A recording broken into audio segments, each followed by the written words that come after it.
Welcome back. You're listening to the discussion Technology and Great Power Competition, sponsored by Palantir on Federal News Network. I'm your host, Jason Miller. My guest today is Colonel Joe Callahan, the Fire Support Officer for the Army's 18th Airborne Corps. Now, Colonel Callahan, we were talking previously about this idea of increasing speed to decision, fusion data, multiple analysts working at the same time. And really, you mentioned this idea of moving at the speed of machines to get decisions made. And people hear that and they think, well, what does that really, how does that work? How do you move at the speed of machines? Because, you know, my computer, your computer, right now are moving faster than you and I, our brains can work. What does that mean for the Army, and what's the end result you're really trying to get to? Yeah, good question, Jason. So machine to machine is quite a buzzword. So what machine to machine really means, and it's kind of an overarching strategy more than anything else, is how do we leverage small data packet movement rapidly from a decision maker giving an authorization or command to a platform that may be striking an enemy, while at the same time also taking that data and democratizing it and getting that out to everybody else for shared situational awareness. And so what we've really done is we've chose to compress a number of things here, and then also leverage cloud-based technology. And I'm kind of pulling the thread on that. What that really means is that once a decision is made, is how do you get it out rapidly to somebody who can affect the tactical problems that you have? And that's what we're doing. We're using a lot of the legacy capability that sits in the DoD, but also looking at future communications means. How do we get something out rapidly? What's survivable? How do we use the data that we have today to predict if we lose communications or we lose access to the cloud? How do we learn to use the data that we have on hand to predict the enemy's movement in the near future using deep analytics and this UI UX we spoke of earlier, until a time where we attach to the cloud?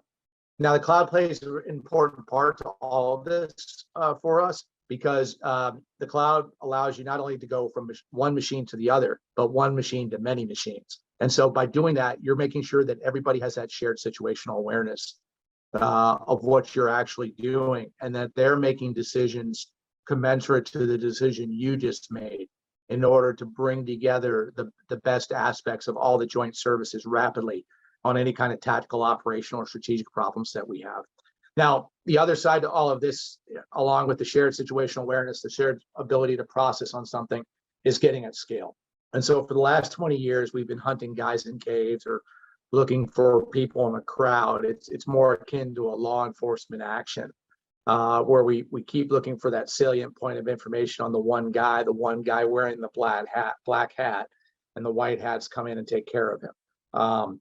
Times have changed. Now you're worried about dealing with such things as the Russian Western Military District, or say a Chinese incursion into Taiwan. And you're not talking one or two targets, you're talking thousands of targets. And so what this allows us to do with machine to machine is get at scale.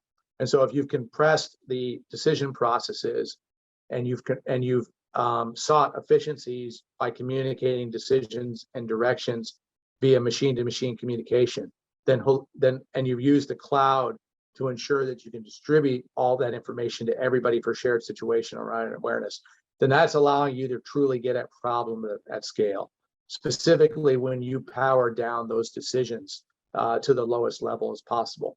Now, one of the unique things out of the Scarlet Dragon series is that it's not just the Department of Defense. We actually work in our IC brethren. And so what you see really heavily played in Scarlet Dragon is a lot of the concepts and directives coming out of Admiral Sharp's office at the National Geospatial Agency there in Springfield, Virginia. And so what we've not only done is not only compress these mission threads, but what we've done is shorten the distance from the intelligent combat support agencies that sit at the national level to where the shooters are on the ground. So we call this compressing the sensor to shooter link. Very unique aspect of it, and really hasn't been done at scale before in the past.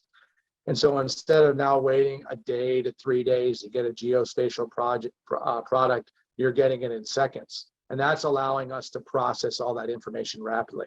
But it's also driving a lot of dialogue on contextuality. How do we ensure that we're all making those same decisions on the same geospatial products? Because ultimately everybody lives on the Earth's surface. You don't live in the air. Some people live on the water, but it's not a nation state. And so really what we're looking at is how do we work contextually with the same information. That's driving more discussion on data. The inclusion of the IC is hugely important, and it actually gets me to the bigger discussion that I want to maybe go down that path a little bit, which is that data sharing piece. Typically, there's data has been siloed. The Army has their data, the Navy has their data, and maybe you share it, maybe you don't. But if you do, it's like, well, I don't really trust you with my data. Well, I don't trust you with my data. How are you getting past that idea that, one, we're all on the same team, which we talk about all the time, but sometimes it's easier said than done. And secondly, you have different systems, you have different formats, you have taxonomies, you have the whole data, underlying data infrastructure that has to work. Because, again, just as an example, the Army calls a boat something with a sail and a motor, and the Navy calls a boat, well, something with a nuclear powered engine. And that's a lot. Those are two big different things.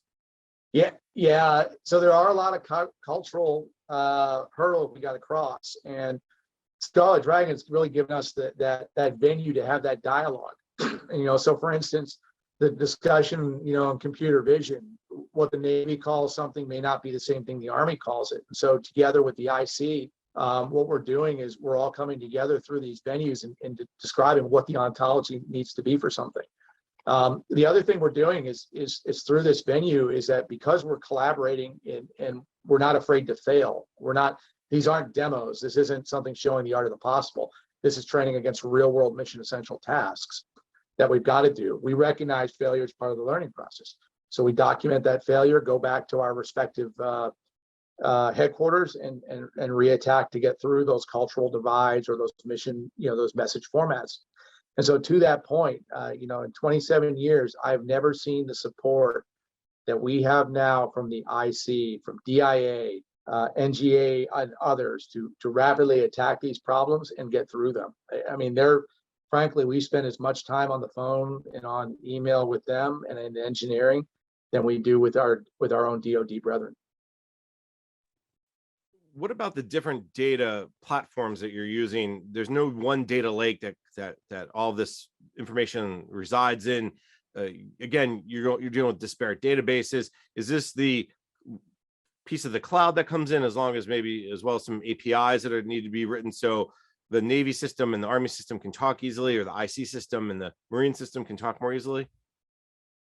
Yeah, that's a really complex question. So we're looking at everything from federated cloud operations to, how are we actually using convolutional neural network algorithms to do, transfer-based learning at scale across the wide architecture. And so nothing's written on this. We're actively working our way through what makes a lot of sense. Now, to the messaging formats and what the actual data is, it's quite interesting. 20 years ago, we had a lot of this worked out with what we call K series and J series messages. And so we've actively involved an Army enterprise license program from Sierra Nevada called TRAX, which is Tactical Radio Network Extensions, to effectively act as a Rosetta Stone for us and to rapidly translate that data around. But what has never been thought through are JSONs and GeoJSONs, the actual JavaScript object notations that may exist in these data lakes. And so again, through need and necessity, we're defining those right now with all our active partners in these data lakes. Is this idea to eventually you get to something like data as a service where you can just call up the data you need? And again, a lot of that is going to be dependent on a security issue, roles and responsibilities, as I like to call it. Colonel Callahan has the ability to see this data, but can't change the data, or you have the ability to see the data and change the data. That's all going to be part of this, if you will, process, this new infrastructure that has to kind of underlie the speed to decision, the machine efforts that we've been talking about. Yeah, absolutely, 100%. And the interesting thing is, what also further really colors that is discussion of collaboration. And so if you looked at the legacy COPS, it was Bob is allowed to see these products for Bob. Now we're talking about Bob having to be able to interact with Judy over here in a different service, and how does he transfer that information back and forth? And so we're using the Scarlet Dragon, training venue really is a chance to educate industry on what we need, so we can build truly an economy of different organizations coming together and not just simply delivering a product based off of, a 3-year development cycle that yielded some KPPs or KSAs directing something. Definitely the 3-year development cycle is not working for a lot of folks anymore. Maybe if you're building a tank or an airplane, maybe, but when we're talking about AI enabled and speed to decisions, you got to have it done quick. Colonel, I very much enjoyed our conversation. We're just about out of time. Before I let you go, I just have to ask, as you've gone through these exercises, and you said Scarlet Dragon's been going on now for about a year, just over a year, and you've learned each time, where do you see this idea of AI-enabled machine-to-machine learning going? When you talk about tactical capabilities and the importance of data, when we talk about this again in 3 years from now, 5 years from now, what's your hope? What is your expectation? Yeah, Jason, I think what you're going to see a year from now is a fundamentally different workforce in the tactical formations, and that's really AI literate capability, or AI literate decision makers, people who are treating data as strategic commodities, much in line with how Deputy Secretary Hicks has started her accelerating data initiative. And together with that, we're really going to get ourselves to the point that you'll see the U.S. military truly executing data-centric warfare. And I know that's been a buzzword for quite a while, data-centric warfare, but it's gaining a lot of momentum, and it's proven by exercises like Scarlet Dragon. Sir, we're out of time for today, so let me thank my guest. Colonel Joe O'Callahan is the Fire Support Officer for the Army's 18th Airborne Corps. Colonel O'Callahan, I really much enjoyed our conversation. Thanks so much for taking the time. Great. Thanks a lot, Jason. I'm Jason Miller, and you've been listening to the discussion Technology and Great Power Competition, sponsored by Palantir on Federal News Network. For more on this discussion, visit federalnewsnetwork.com and search Palantir.